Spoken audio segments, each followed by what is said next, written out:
भेदभाव के, बिना किसी कल छल के, बिना किसी रंग भेद जाति धर्म मजहब के संपूर्ण मानव में जो वसुदेव का भाव था, जिसको हमारे प्रथम गुरु विराट देवत शिव ने जिस भाव को एक पूरा विश्व को एक परिवार में बांधा और जिस दर्शन को वसुदेव और सर्वधर्म संभाव से लेकर सार्वभौमिकता का जो नैसर्गिक पथ था, उस जीवन को उन्होंने आत्मसात किया और संपूर्ण कोसी सीमांचल भागलपुर इस इलाके को उन्होंने एक नूतन नवमानवतावादी सोच के साथ एक खूबसूरत सच्चाई पर चलने के रास्ते देने वाले वह व्यक्तित्व जो नहीं रहते हुए भी हम सबके जीवन में है, वह हमारे हर तरह के अनुकरणीय जीवन में है। विराट देवत श्री महर्षि जी महाराज, हम उन्हें बार बार सत सत प्रणाम करते हैं ऐसे साधुता की। जब पूरा देश और दुनिया आडंबर में हो, अंधविश्वास में हो, कर्मकांड में हो, बिल्कुल बटा हुआ हो, ये दुनिया कहां जा रही है कुछ भी पता नहीं, ना तो भगवान का पता, ना तो किसी संत का पता, बस हम भागे जा रहे हैं। वैसे समय में ऐसे साधुता, ऐसे साधु भाव, ऐसे साधना, हमने बहुत आचार्य श्री राम जी को, बहुत सारे लोगों को हम बहुत बच्चे थे बनमनखी में, मेरा 2 बार इनके साथ बहुत निकटतम एक साधारण सा एम्बेसडर कार, उनका वो हर पल मुझे याद है। और निश्चल मन से वो बेटे के तरह, वो माथा पर बात्सल प्रेम की तरह, वो जब उनका हाथ मेरे, एक बार बहुत ही, मैं उसको अभिव्यक्ति में नहीं बांध सकता, लेकिन उसके बाद लगातार उनकी कीर्ति को हमारे गुरु भाई, हमारे बहुत ही अनंत जो सत्संग, ईश्वर के संग का जो माध्यम है, संत मत के जो ये विराट ये समावेश है, उसमें मैं हृदय की गहराइयों से हमारा इनका बहुत ही वात्सल प्रेम के साथ एक भाई बंधुवर का हृदय से इनका वात्सल प्रेम और स्नेह हमें मिलता रहा है। मैं इस मंच, सम्मानित मंच पर सभी साधु संतों का और जो बौद्धिक लोग हैं, माननीय हैं, मैं हृदय की गहराई से आप सबको भी मैं प्रणाम करता हूं और अपने जिनका स्नेह हमें हमेशा मिलता रहा है, विचारों के साथ भी और कर्म के आधार पर भी, ये जहां रहते हैं मेरे प्रति इनका अपार स्नेह रहता, ये मेरे लिए बहुत ही काफी है। मैं हमेशा कहता हूं कि कुछ भी मत लो, साधुओं का स्नेह और उनका आशीर्वाद आवश्यक होता है जीवन में, खूबसूरत जीवन जीने के लिए। मैं मानता हूं कि इस देश में अच्छे इंसान का अभाव है, मुझे नहीं मिलता। लोग बटे हैं, लोग भगवान की बात तो करते हैं लेकिन भगवान को कोई समझते नहीं। भगवान को समझ लिए होते तो जिस तरह की आज सामाजिक, राजनीतिक, सांस्कृतिक परिवेश है, आज हिंदुस्तान में 150 करोड़ की आबादी में, या दुनिया यदि भगवान को समझी होती तो हम उस पर सब कुछ छोड़ दिए होते।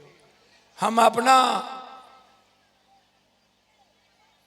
जो सोचते हैं उसको हम बहुत ऊंचाई पर, फर्स्ट वर्ल्ड वॉर हुआ, हम लोगों से पूछे कि भैया जब सृष्टि का निर्माण ही किसी गॉड ने किया है, डेस्टिनी ने, या प्रथम गुरु के रूप में शिव आए, फिर कृष्ण आए, फिर राम आए, बुद्ध आए, नानक आए, कबीर आए, वाल्मीकि आए, महर्षि जी आए। दुनिया में समय समय पर सब लोग मानव कल्याण के लिए आए। तो रास्ता अलग हो सकता है, लेकिन लक्ष्य एक ही है, मानव का कल्याण। आत्म मोक्षार्थम जगत हिताय च, संपूर्ण विश्व और मानव का कल्याण और खुद के मोक्ष की कल्पना।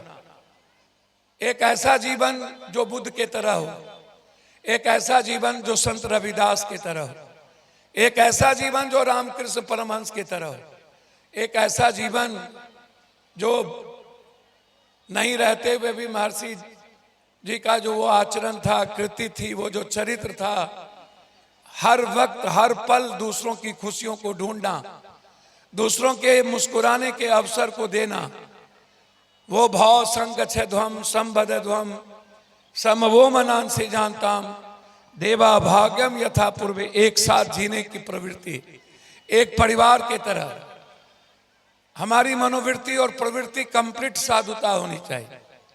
हम इंसान में फर्क नहीं कर सकते। दुनिया में जिस किसी ने भी दुनिया की रचना की, I don't know God guide by nature and nature guide by God. हमने कोई परमात्मा को नहीं जाना, लेकिन मनुष्य के रूप में मैंने वर्तमान को देखा है, मैंने महसूस किया है। मनुष्य से श्रेष्ठ कर इस धरती पर कुछ भी नहीं है। और जब मनुष्य की ही पूजा नहीं होगी तो दुनिया की पूजा करके कोई फायदा नहीं। और यह धरती मनुष्य की पूजा नहीं करता, यह धरती मानव जीवन के कल्याण की बात नहीं करता, उसकी खुशियों को नहीं ढूंढता। मनुष्य से कोई प्यार ही नहीं किया। हम दुनिया से प्यार कर लेते हैं, मनुष्य को छोड़ के हम कोई जग कर लेते हैं, ओम भूर्भुवस्सुः तत्सवितुर्वरेण्यं स्वाहा। हम सब कुछ कर लेते हैं, लेकिन एक ही चीज नहीं करते हैं, जिसके लिए हम करते हैं उसी की इज्जत और उसी के प्रति श्रद्धा नहीं रहती है। मुझे समझ में नहीं आता कि इस धरती पर मनुष्य की पूजा क्यों नहीं होती। मनुष्य है तो सबका अस्तित्व है, नहीं है तो किसी का अस्तित्व नहीं है। मनुष्य को मिटा दीजिए, भगवान के को महसूस कौन करेगा। तो मनुष्य विवेकशील है, मनुष्य एक परिवार है। मैं नहीं मानता कि इस धरती पर कोई जात है। जाति आई कब? भगवान ने लाया नहीं, सनातन ने नहीं लाया, हमारे आचार्य, हमारे महापुरुष, हमारे महर्षि, हमारे संत ने नहीं लाया, हमारे देव भाई ने नहीं लाया, हमारे साधु संत ने नहीं लाया। इसीलिए मैं अपनी बात अपने माँ जो विश्वमयी करुणामयी माँ है, आप दया के पात्र हैं, आपसे बड़ा श्रेष्ठ कर कोई है नहीं। माँ जीवन है, माँ नैसर्गिक ताकत है, माँ मुस्कुराने का एक रास्ता है, माँ हर जीवन को खूबसूरत बनाता है। माँ के 3 बच्चे, एक डकैत, एक लंगड़ा, एक डॉक्टर, माँ तीनों से प्यार करती है। भगवान फर्क नहीं कर सकता, भगवान किसी चीज में फर्क नहीं करता, बस फर्क हम करते हैं। इसीलिए यहाँ विराट अपने माँ के प्रति जो आप 3 हिस्सा हैं, आपसे बड़ा भगवान कौन है। आप हर तरह की यातनाओं के बावजूद भी दुनिया को मुस्कुराने का अवसर देते हैं, पड़ोसी को, परिवार को। इसलिए मैं आपको हृदय की गहराइयों से पैर छू के प्रणाम करता हूं। आप सही माने में मां शब्द क्या होता है, मां विराट। इसीलिए मैं आप सबको प्रणाम करते हुए मैं अपने युवाओं से एक उम्मीद करूंगा। आप में लोग उम्मीद है, आप में लोग सपना देखते हैं। आप कर्मयोगी बनिए, आप वर्तमान में जीने की आदत डालिए। अतीत चला गया जो झूठ है, भविष्य की कल्पना हमने नहीं देखा, और वर्तमान कहता है कि आपको गरीबों से प्यार करना चाहिए। आप जाति छोड़ दीजिए, मैं पैर पकड़ता हूं। यदि आप इस समाज का और मानव का कल्याण चाहते हैं तो आप सच्चाई के रास्ते, सच्चाई बोलने की हिम्मत जुटाइए। किसको क्या तकलीफ होगा छोड़िए, आपके आचरण से किसको खुशी मिलेगी आप वो कर्तव्य करिए। अपने कर्तव्यों के पथ पे अपने दायित्व का निर्वहन करिए। अपने बुजुर्गों से आशीर्वाद लीजिए कि आज भी बुजुर्ग ही हैं कि हमारा यह देश और समाज बचा हुआ है। जिनसे उम्मीद थी वो खत्म हो चुका है। कितनी संख्या है युवाओं की। एक नाच करा दीजिए, देख लीजिए भीड़।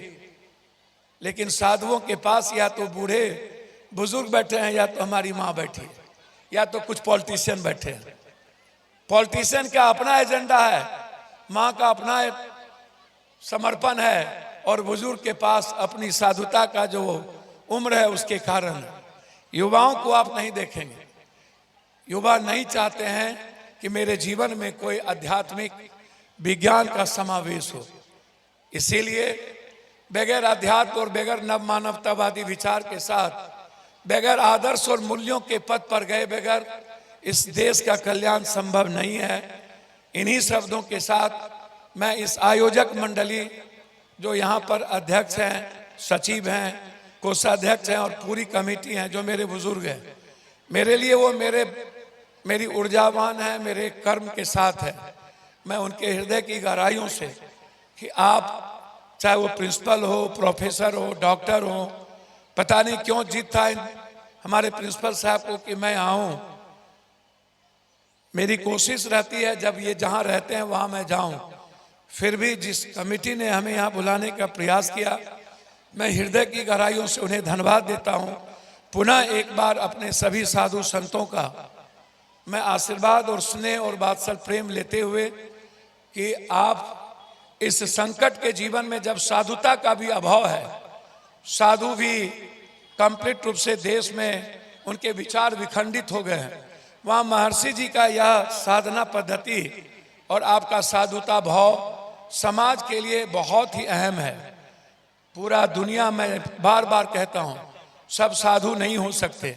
मैं बार बार कहता हूँ सब साधक नहीं हो सकते। मैं बार बार कहता हूँ कि सब आध्यात्मिक और विज्ञान का नैसर्गिक जो साइंटिफिक साधना पद्धति वो नहीं हो सकता।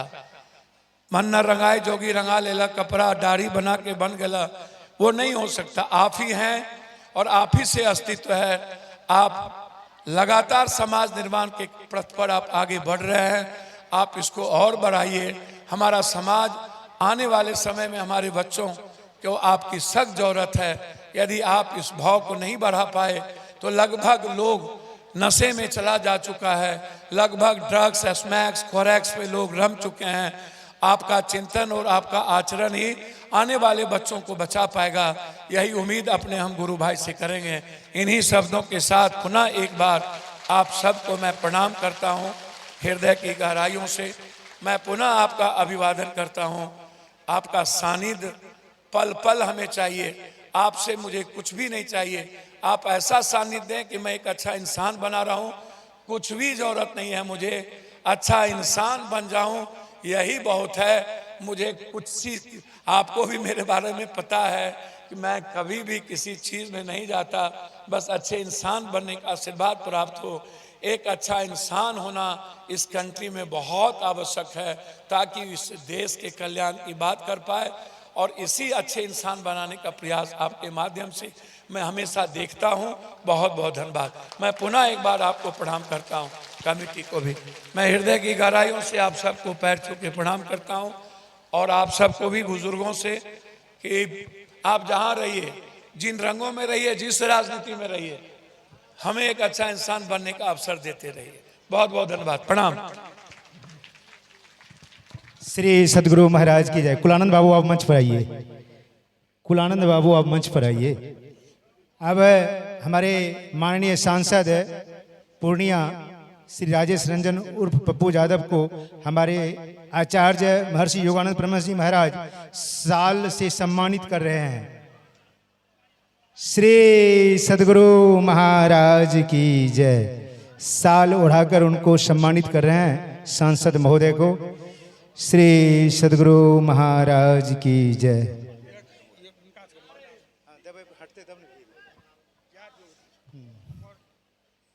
श्री